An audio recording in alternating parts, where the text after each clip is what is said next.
Thanks for being with us here on Morning Live. Now, President Cyril Ramaphosa, who is currently hosting the third South African Investment Conference, hopes to secure 1.2 trillion rand over the next 5 years.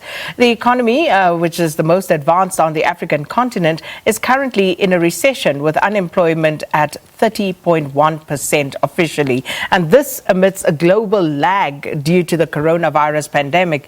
So what can we expect from this particular conference, especially looking at the tourism sector that has been all but decimated as a result of this pandemic? To tell us more about this, we're joined by Mmamoloko Kubayi-Ngubane, who's the Minister of Tourism. Minister, good morning and thanks for giving us your time. Good morning, Sakina, and good morning to your viewers. Now, Minister, just looking at the conference so far, and we know government is planning to raise at least 1.2 trillion rand over the next 5 years. This sector, the sector of your portfolio, has really borne the brunt, some would say, of this particular pandemic. So what came out of yesterday that has given you hope for the tourism sector? Yesterday we had a panel, Sakina, facilitated by Anita, quite lovely engagement. One of the things I take out of these sessions is that it's feedback on areas we need to improve in terms of dealing with the recovery of the tourism sector, but also in terms of how potential investors will view. So you know that we are a legacy group representative, but who was able to say this, because these are major investors in the country, in the tourism space, give us feedback in terms of the areas that we need to improve. For example, they as a group, one of the things that they're looking for is mainly around the scarce skill, that where they would want to bring people outside, and sometimes it becomes tedious with our processes in government to be able to do that. So it's something that we had recognized as our part of our economic reconstruction and recovery plan, and that we are resolving. So from tourism, the opportunities in terms of investment are there, and we are seeing a number of people wanting to have been inquiring about what are the new opportunities. We've given the pipeline that exists in tourism, though we are affected in terms of COVID now, Sakina, but the predictions and what we are getting from even potential investors, they see tourism because it's very resilient as one of the rising sector post-COVID, because its ability to be able to reignite quickly and be able to come back. So the issue around confidence boosting from our side, sharing what we are doing to protect travelers, the fact that we are able to open for traveling, coming to the country in terms of just people having to produce 72-hour certificate, also became a boosting measure,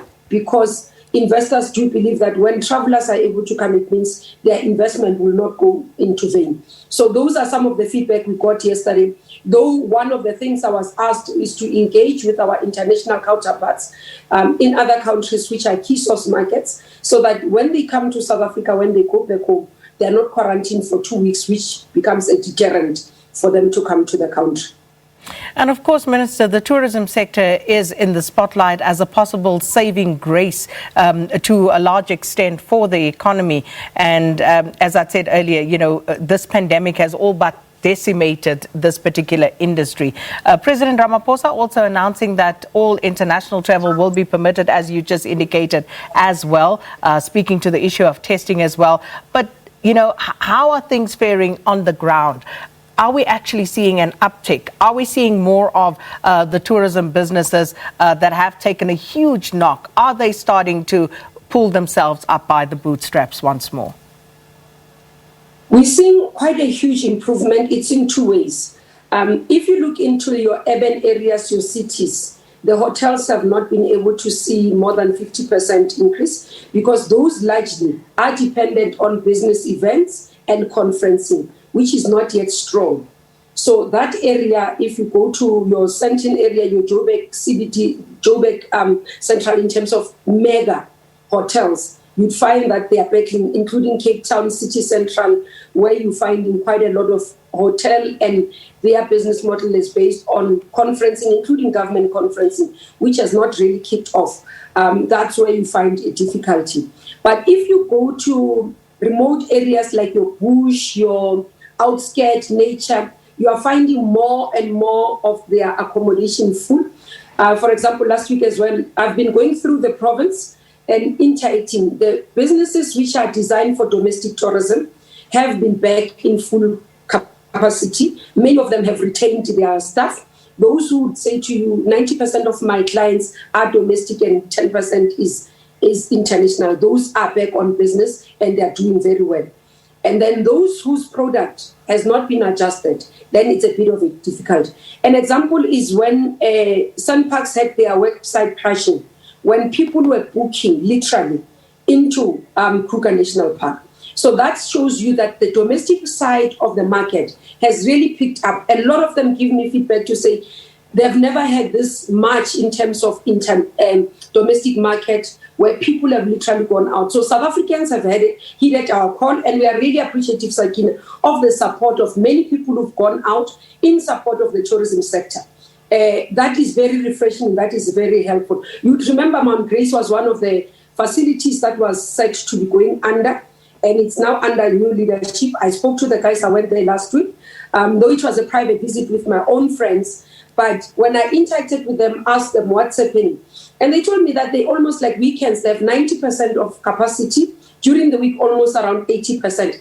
And that is tangible and good feedback for us. What we are looking at now is to push in terms of international market so that we can see even those that have been reliant on international market coming back fully into the space and operating. We do believe that tourism will come back slowly.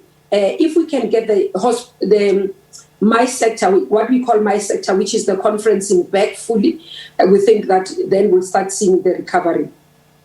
Minister, as a part of the economic cluster in government, what is hoped will actually come out of this conference against this backdrop of a pandemic that has gripped the world? So we have it now for the past 3 years, and it seems to be, as many would say, it's a talk shop.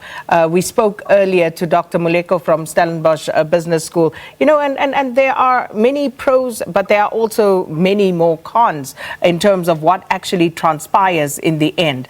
So what direct and meaningful investments have we had thus far? I don't think it's a talk shop. What we do over this past 3 years is that, firstly, the first year was announcement of commitments. The second year, we started reporting on which projects have started kicking off.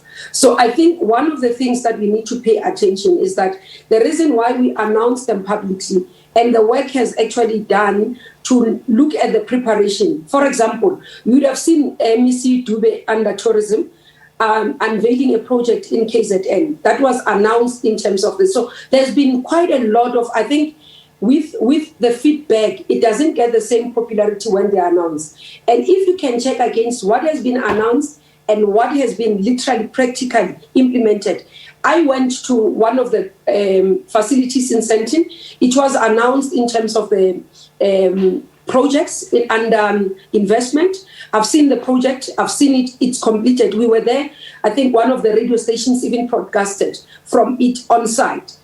So there is those tangible outcomes. But what is critical for this year as well is that as a country, you do not want to be lost in the radar and say, because there's COVID, therefore we shouldn't be having investment conference. These are the times where, for example, when we look at tourism, this is the best opportunity to invest in tourism right now. Now, if South Africa can say, because we've got COVID, therefore we shouldn't have an investment conference, and because I'm seeing a lot of people saying, maybe it's not necessary, it wasn't supposed to happen.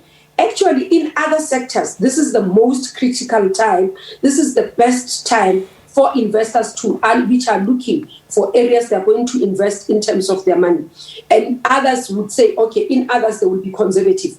But you can't afford as a country to be out of the radar in terms of the investors who are looking at, to not communicate what you are doing, even on dealing with the pandemic, not communicating what you are doing in building confidence. And that is part of what we are doing to be able to reconstruct our economy, to be able to recover our economy. And this investment process is one of the critical pillars. If you look at what Dr. Ramaphosa has also been able to communicate and showcase, the projects that are lined up in terms of infrastructure, where we are looking for investment partners, but also where we have investment partners. One of them is in Pretoria, the one that President went and unveiled.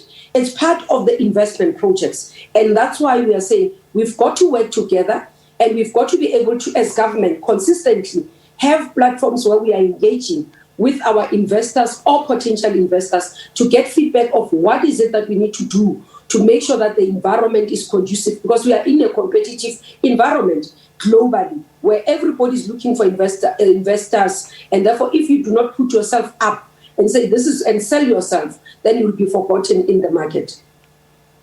Well, Minister, no, you have to go, but thanks for the time that you have given us this morning. Minister Mmamoloko Kubayi-Ngubane, who's the Minister of Tourism, talking to us about what's expected from the investment conference, and also some progress that have been made in the tourism sector. It's time now for Valen to update us on this.